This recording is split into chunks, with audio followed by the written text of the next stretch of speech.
you have to start off at the car wash first. Well, this is what I am looking at. 2022 or 2023, I'm not exactly sure. Model Y. Plenty of trunk space in it. You know, you lay that down, you could put lots of food and stuff in that thing. That is ginormous. And, I mean, it's not Model X style, but look at that interior. It's pretty nice. It's a nice interior, right? Beautiful interior. Now, is this a key or a card? Card. Okay, so that's cool. So no key fob? No key fob. Okay. Test drive, I guess? Yeah, let's go. All right. Yes. So the plan is, in 2025, to upgrade the Nissan Leaf into a... that smells good. This is called Drift. They got these little magnets on the back of these woods. It's a company that sells car scents in like the cedar, and then they scent them in numerous different flavors, and you just magnetize it to a little piece of metal that goes here, and voila, your car smells good for a while. So yeah, Steph signed us up for this, so we get a monthly one. This one I just installed just now is teak. It would have smelled great in my new Tesla that I test drove. That's the one. It's between that and the Model X is the ones I want. I still got to go test drive some Tuesday, some Model X's, but that Model Y would have suited my needs just fine. I'm just having a hard time getting it because I come to find out I still owe $24,000 on my car. I knew that already, but due to depreciation, my car is only worth, they only wanted to give me $16,000. They were going to buy my car out. They were going to pay off the bank, and there would be, I don't know, that from $16,000 to $24,000, I have to pay, and they were going to put that on top of the Tesla. The Tesla was actually $19,000, so you put that difference on, and then all the fees and stuff, like, came out to $37,000. When I asked, what would the out-the-door price be for this car? They said $19,000. I said, $19,000 flat is out-the-door price? Yes. And then once they started doing the paperwork, things start to climb up, and then next thing you know, you're at $37,000. So I don't know if I'm going to get a much better deal if they're going by whatever,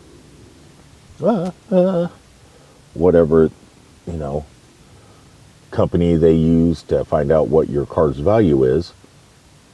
I don't, which is fine. I do have a balance, if that is what it is.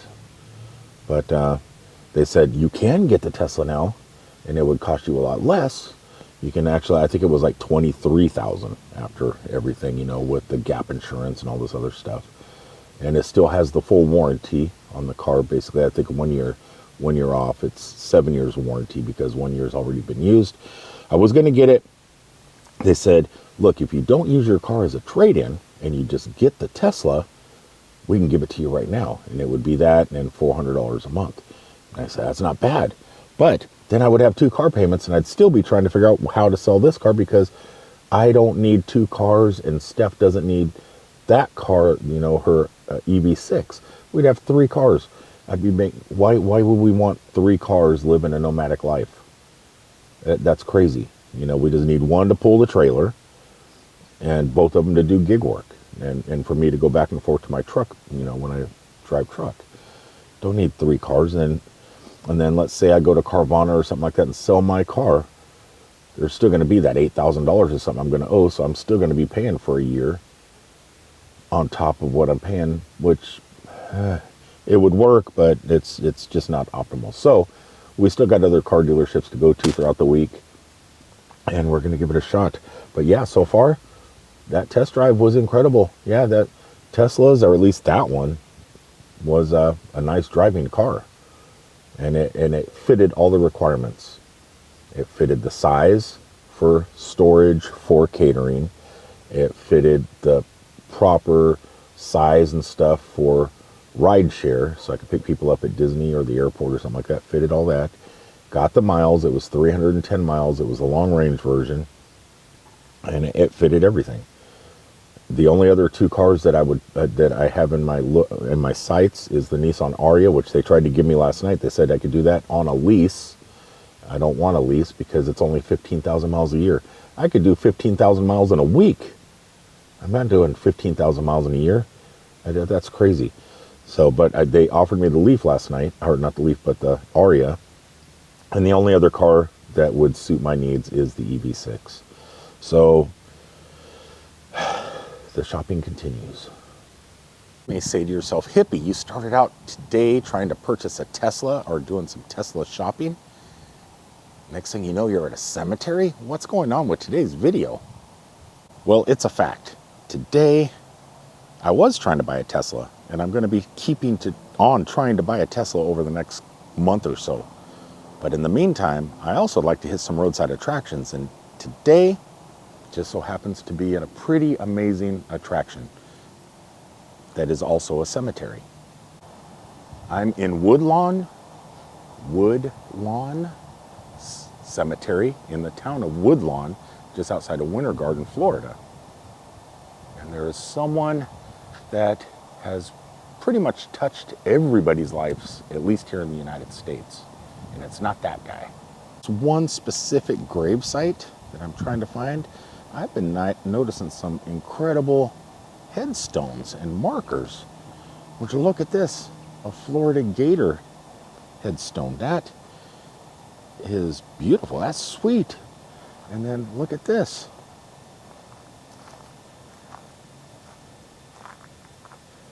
A specific, look at, so this, he's putting, and his whole head site even has a golf ball down here.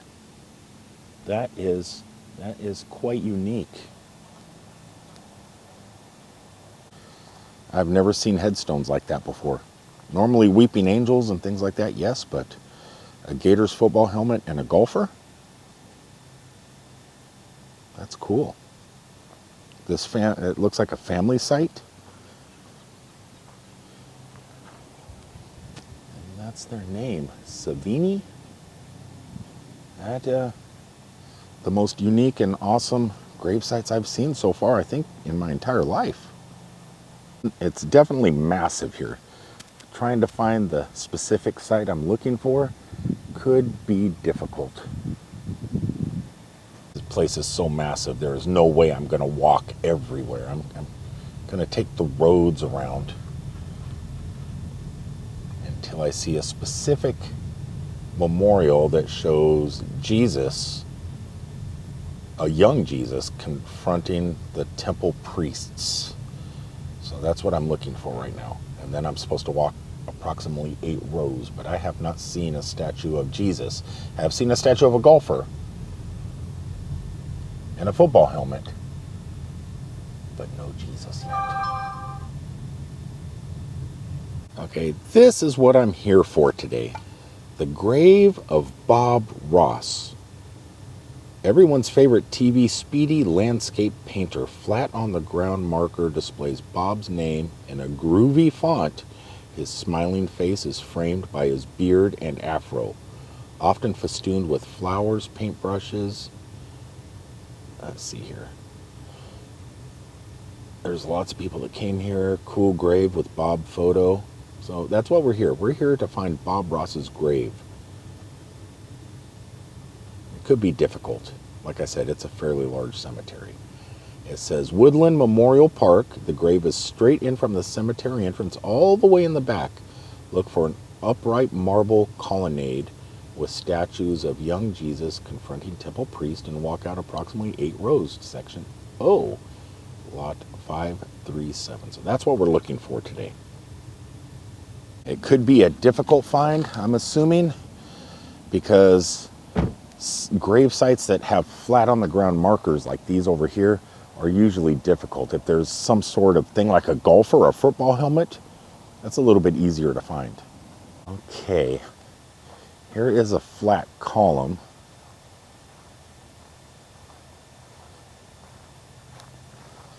But I think that's at the Last Supper.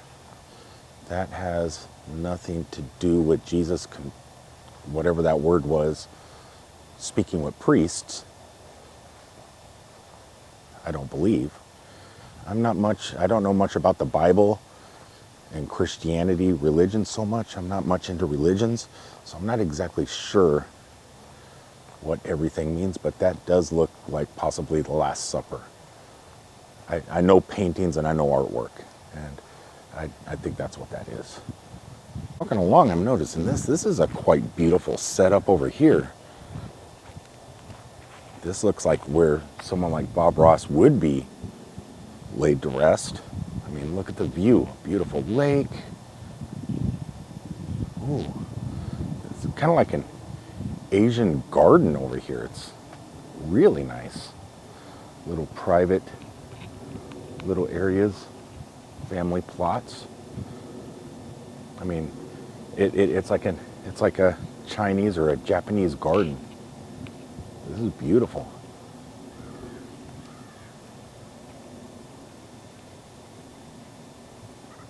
This one here even has like it looks like a fire pit, but I'm assuming it is like an Asian garden.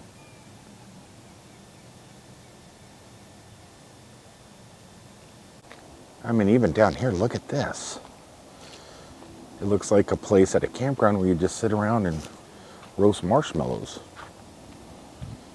If that was a fire pit, maybe that is supposed to be an internal fire of some kind. I don't know. But look at the view. Look at this family plot. Mama June and a few of her loved ones. That's kind of cool. That was section M. This is all section M, it looks like. We're looking for section O.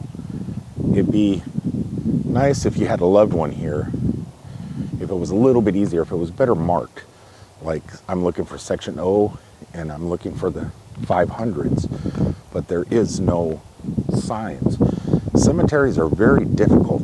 Like when my grandmother died, my first grandmother died back in the 70s. That cemetery is so large now, if I went to find her grave, I don't know where I would look. When I was a kid, I knew where it was, where her site was. I couldn't find it now. It's so hard. Okay, back into the car to drive around a little more because this place is so massive. There's no way I could walk at all. I should have brought my skateboard. Oh, I think I got it. I think I got it. I think this might be the statue that the Roadside America was talking about. So I'm going to start at that statue. So it says from this point, walk out about 8 rows. So that's what we'll do. But I don't see eight rows that way, 8 rows this way. Very complicated. I'll let you guys know exactly how to find it if you decide to try and find this location at the end of the video. So this would be 1 row, 2 rows, 3 rows, 4 rows, 5. It's got to be down here somewhere. Okay, this is not what I was looking for neither, but talk about unique headstones. Here's another one. This is a Corvette, not an EV Corvette, but would you look at this headstone? That is sweet. Definitely have to give it to the people that are buried here.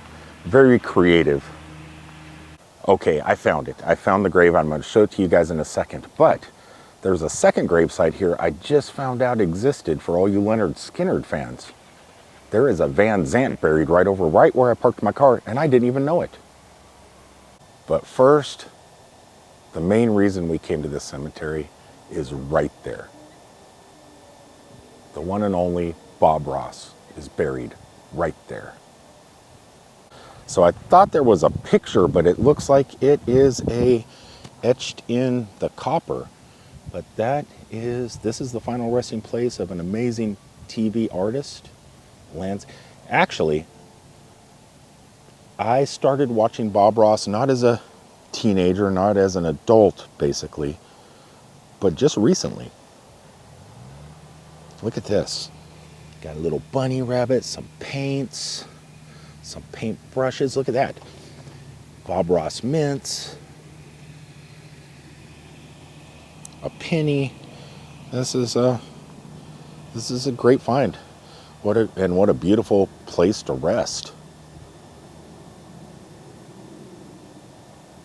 So the gentleman that mows these grounds stopped just a few minutes ago over here near the Bob Ross, and he said, you know, there's a couple of other great things here in this cemetery.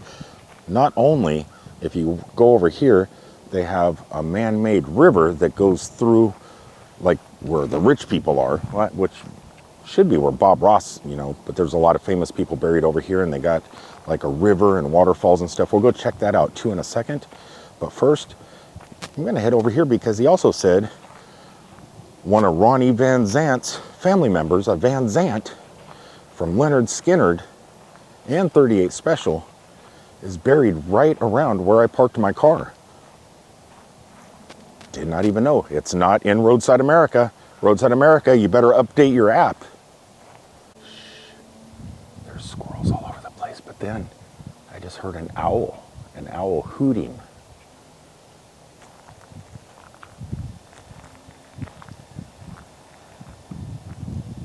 If it was late at night, that would be spooky. But then again, it can't really be that spooky because Bob Ross is buried over there, and he was the most mellow guy in the whole world. Well, him and Mr. Rogers. So the gentleman told me right over here where I parked my Nissan Leaf electric car, which I will be doing some charging possibly today in another video at a Tesla supercharger. Got to keep those videos going. But right over here, there is supposedly a bell, and I see it. I thought it was a little tiny bell, but no, it's a massive bell, and I guess sometimes people ring it. But over here, one of these graves is a Van Zant. He didn't tell me exactly which one, and I think it could possibly be very difficult to find. Here is a Boyd, which is Stephanie's, you know, Steph Stuck in a Truck's name, family name. Our good friends up in Jacksonville, Google Glass family members, this is their name. Whoops. But I'm sure they're not related. And I found the bell. So where is the bell a memorial for the Van Zants? A lot of people don't know that the Van Zants are a pretty big deal here in the state of Florida, especially in the Jacksonville area. That's where Leonard Skinner the band was born. This is kind of cool. So there is an actual rope where you could ring the bell. This could get loud. This could get loud. Ringing a bell at a cemetery. And I've done this once in Hawaii. We went to the monastery type place out in Hawaii and did the same thing. Ooh, yeah. That should have scared the owl off. It was actually loud enough to wake the dead.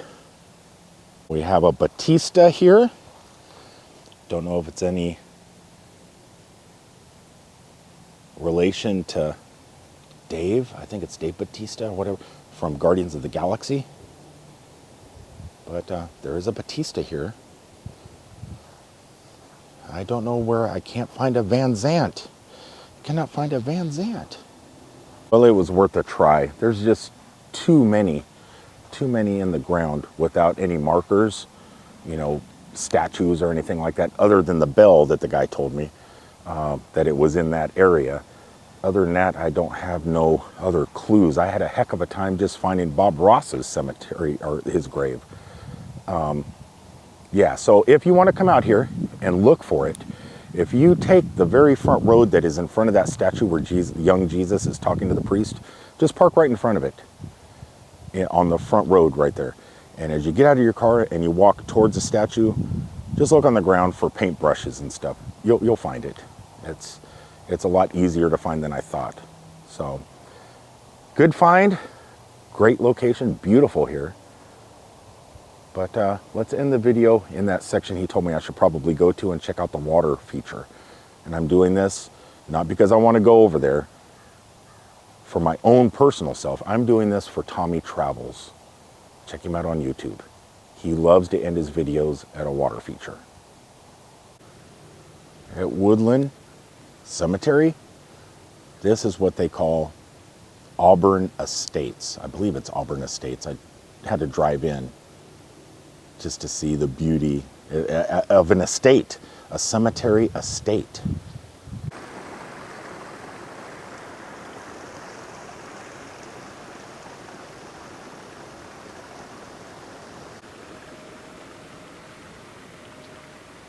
You would not think this would be a cemetery, but it is. This is, or if you got money, this is where you're buried.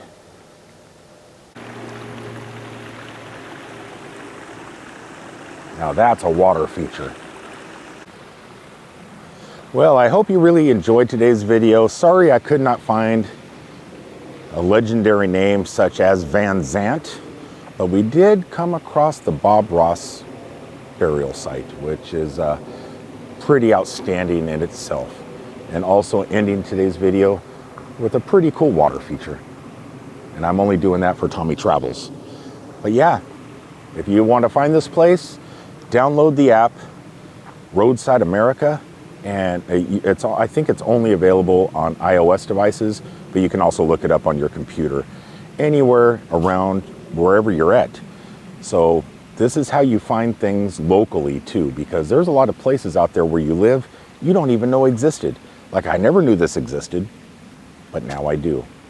Until the next time, thanks for tuning in, guys. Have a great 2025. Get out there and explore, and I'll see you on the next one. Peace, everybody.